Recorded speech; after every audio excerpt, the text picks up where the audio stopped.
Hey guys, it's Sam, and this is my review of One Day in December by Josie Silver. You will notice that I didn't say spoiler-free in this because if you haven't watched any of my other romance book reviews, I do talk about tropes and things because romance books in and of themselves sort of spoil themselves in that you know that if it's a romance book categorized as romance, the characters are going to end up together. So I find it more helpful, and a lot of other romance reviewers and people that read and watch romance reviews like seeing more trope stuff and things that other reviews might consider spoilers. Just wanted to say that in case you guys are coming here the first time watching me do a romance review. So this is a British adult contemporary romance. And this starts in 2008 and follows Lori and Jack. Lori is on the bus and she makes eye contact with Jack, who is outside at a bus stop, and they have this moment of instant connection, feeling like they know the other person, but he is not able to make it onto the bus before she pulls away. For the next almost year after that, Lori is looking for him and calling him busboy, and just kind of low-key looking for him at different places and seeing because she knows she would recognize him. She does end up meeting him again right before Christmas about a year later, and he is now her best friend's boyfriend because they met under different circumstances. And this book follows them over the next 10 years. Now, this is not a continuous story over 10 years. This jumps time. For most of the story, it does take place, I would say, between like Thanksgiving and New Year's. That's a lot of the major events, so this is why it's sort of a Christmassy story. But I wouldn't say it's a romance book that you have to read around Christmas because there are other times throughout the year that are also important that are touched on. So I think it's a fun like pre-Christmas read. I still kind of consider it a Christmas book, but it's not just only taking place around the Christmas holiday like Love Actually or something is, which I will mention later. So before I get into the meat of this review, I just want to say that I loved this book. But as I was reading it, I was also very clearly able to see how this book is not going to be for everyone and the problems that it had. But I was like, I don't care, I love it. There are some books that I just feel like personally target certain people. And this book was one of those books for me. This had a lot of references that, typically speaking, I don't like references to other like pop culture phenomena, but it had so many references that I loved. So I was also attached to it in that way. This book talks about Love Actually, Twilight, Grease, and The Notebook. All things that at some point in time have had a very significant impact on me. I think it's just kind of written for people in my age range potentially, but the biggest thing really out of all of those was Grease, because at one point they do go to like a Grease themed event, and this is just again why it personally targets me, because in 5th grade my mom and I watched Grease, the musical movie, every day for like possibly over a month. Like I don't even understand, but it is one of those things that's like deeply embedded in my soul now. And so when they were going to this like Grease event, I'm like, really? You're gonna target me like that? But I will talk about some of the other themes that I felt like I really related to throughout the story as well. And I will mention the things that I want to warn some people about, because there's definitely some people who are not going to want to read this based on some of the themes in here. So I'll let you know about that too. So first off, this is told in both perspectives of Jack and Lori, and I felt like they had two very distinct voices. Having said that, Jack is kind of an ass. So it's interesting because he's this character that's like, I don't consider him like book boyfriend material. I don't want to be with him, but I understand their dynamic. He's not like a horrible, abusive person like Travis Maddox from Beautiful Disaster, for example. But he's just one of those like very normal assholes. Like he's somebody that definitely strikes out at others when he's angry, as far as like being like verbally aggressive and just kind of a jerk. And I'm like, you know what? I can kind of be that way. So even though I was like, you're making me mad, I would never want to be with you. Like I understood his character, even though I wouldn't want to be like his character. Like he's a lot worse than I am. Like he had moments that are semi-justified, like he's going through some rough shit where he was a serious grumpy goose and you're just like, wow, calm down, like I'm not that bad. But I could relate to how he was going through the shit that he was going through. And this is taking place from, I think the characters are like their early to mid 20s to like their early to mid 30s. So that's a tumultuous time. People are going through a lot. And I will say, not to make excuses for him, but that he was going through some really shitty stuff. So I'm like, you know what? Not everyone reacts like a wonderful blooming flower when they go through hardships. So while I could relate to him, I wasn't like, oh my gosh, what a dreamboat, I'm in love with him. Like I never felt that way about him as a character, as a romantic lead. I didn't like glom onto him as like, I'm really attracted to you. I just like liked their dynamic. So the whole instant connection they had, you know, on the bus, locking eyes, never really officially meeting, but feeling like there was a connection there, that I felt like was well written. And I think it was well written because it also acknowledges sort of the ridiculousness of it all. Like, it does show that like Lori's being a little bit ridiculous by like continuing to search for him, but that she can't really get him out of her head, and she's building this like fantasy version of him, and he's sort of doing the same with her, although he wasn't like as actively looking as she was, and things like that. So it made sense to me. I was like, I can see this happening. Like, this is, it is something that like very blatantly could be in a romantic comedy, and I hope they make this into a movie at some point. But it also has that like touch of realism that you're like, I feel like my friend could tell me a story like this happening. So since this book takes place across 10 years, the characters are obviously with other people throughout that time. Another complaint that I saw other reviewers have about Jack is that he is just kind of like, he's not, I wouldn't call him again like skeezy, but like he is with people that you're like, why are you with that? Why are you with her when I know blatantly who you want to be with? You know, like that kind of thing. So he is somebody that I feel like dodges his emotions a bit, which can be frustrating. So if you can't deal with that, you're not going to deal well with him. But what I liked about all the relationships as far as the like friendships, because Lori's best friend who Jack is with at the beginning is a major part of the story. I really liked their friendship dynamic. Like, that felt really real.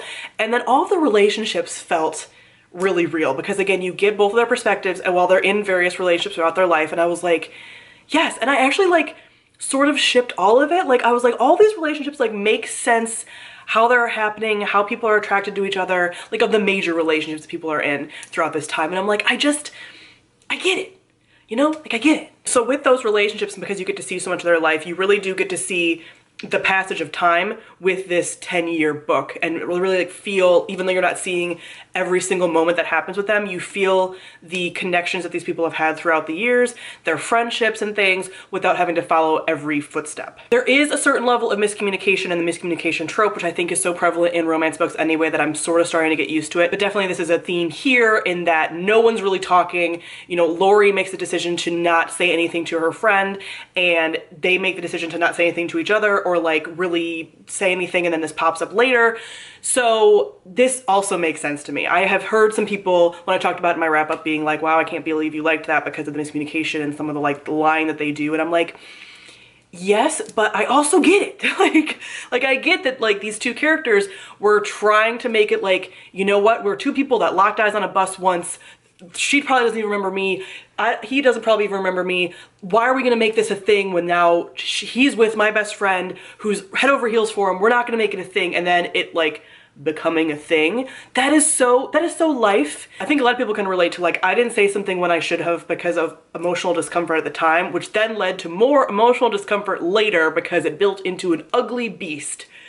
And I feel like that's what happens here. And I'm just like, relatable. So with that, there is a level of emotional cheating and cheating type behavior going on. So that is the biggest thing that I know that some people are just going to be like, I absolutely can't read that. This is a topic that I can read. I am not excusing the behavior. This was something that was really hard as I was reading this book, because I was like, I'm loving this book and I don't want people in my review to be like, wow, Sam says people should cheat on each other. And I'm like, absolutely not. Absolutely not. That is one of the most traumatic things that can possibly happen in a relationship. No. It makes sense in this story, and I see how it happened, and it's shitty, and I'm like, I wish that wouldn't have happened with these characters. But this romance is less of a escapist, you know, like fluffy Hallmark movie kind of romance, in that it's a little bit like grittier, I guess, and just something that I really wanted at the time, because I'd read a lot of like fluffier romances and I'm just like, I'm so sick of like fluffy romance tropes, and this has a little more angst to it. And you guys know how I feel about angst in all of its forms. And the emotional cheating aspect is the angst. So if you're not okay with books like Maybe Someday or Anna and the French Kiss, you're not gonna like this. And I feel like those books are also very popular, and some people like it and get it and some don't, and both is okay. So again, I'm not being like, oh my gosh, perfect couple, they cheated on like their partners. No. And I get how this scenario happened with these people. And they, honestly, I get the sense that they're like trying their best. You know, like I definitely don't feel like it's malicious or like planned out or anything. Like they're both actively trying to like tamp down these feelings. But again, if you are all like triggered by cheating and stuff, like I've had cheating in my past relationships and I don't love to see it, but it doesn't deeply bother me in fiction because it's not happening to me. But I know some people can't read that, so I just want to give that big heads up for that because I know some people will hate this book because of that. I will say one thing I really liked when also talking about the relationships is that this book has examples of really mature breakups, and that's something that I really like seeing in fiction because I feel like breakups are always depicted as this like big horrible thing, and they're usually like, they're not fun, and this book does depict it as not being fun. But the breakups that happen in this book are depicted like really maturely and just like not over the top drama for the sake of drama, and I enjoyed that as well. The moments are just like, this is deeply sad, but like very mature, and like, good job, kids. One of the biggest themes that I really enjoyed is I always really enjoy kind of like the one that got away romance, ships passing in the night, like that kind of angsty romance fest is just something that I really enjoy and don't tend to get a lot of in other romantic stories that I've read because there is a lot more of a focus on like very happy, fluffy kind of stuff, which is fine and something I like sometimes as well. So that was a big theme I really liked. But one theme and like lines around this are in multiple parts of the book is about, are you okay with being with someone who's 90% perfect for you? And I really like that processing of that and that question, and I think everyone's gonna have a different answer, and they also talk about in the book how like everyone sort of has a different answer and how like this whole, okay, would this person have been my 100% and all of that, and these other relationships that they're in and how they don't quite fit. And I struggle as well with this because it's an idea that I like talking about, but it's also an idea that I'm like, how much of this is affected by like romantic media and things like that, where it's like, are you ever gonna meet somebody that's like 100% a good fit? But they also talk about like it not in a dramatic way of like everything is going to be perfect if you meet your 100% person, but that you make less compromises that actually compromise you as a person, and you make compromises that are just like good compromises to make, but not like compromises on your personality, and where you can grow together as people instead of growing apart or trying to pull the person more towards your line of doing things and personality and stuff. And I just think that that concept and like argument and theme is really interesting and something that I've thought about and talked to friends about over the years, and just something that feels very current for my feelings being someone who's 30. Like I've gotten through my 20s and just like trying to figure out like what I want and the kind of person I want to be with and things, and just like that theme spoke to me at this point in my life. I will say that with all that being said, I did feel like the very end of this book was sort of anticlimactic. I feel like it kind of breaks off at a point where we could have had some kind of epilogue, and we really didn't, but I still overall enjoyed like the entire story and plan on rereading this, and might make this a book that I reread around Christmas like every year, or like the beginning of December, like leading into Christmas, just because it gave me so many feelings, man. Like I said, I know it's gonna be a book that not everyone's gonna like, but sometimes some books are just like, you're incredibly flawed, but I love you. And that's how I feel about this book. I gave this book 5 out of 5 stars. It's deeply in my feelings. I believe I cried at some points. I felt the feelings that I've talked about before with couples that I really like and pull for, where like I feel the ache in my chest and the butterflies in my own stomach over the couple. Like I have feelings about this, and I will not apologize any further for them. So comment below and let me know if you've read One Day in December, and if you also have books that are similar to this, not necessarily in like the themes or the plot or anything. I don't want some like a plot that's similar, but like a book that is like the romantic, they still have a happily ever after, but like the writing is good, like more contemporary than like the romance sort of fluffy basic writing, and that's a little bit more realistic than like Hallmark romance, because I'm looking more for those right now than Hallmark romance. I'm out of my Hallmark romance time for now, you know? So thank you all for watching, and I'll see all of you guys soon. Bye.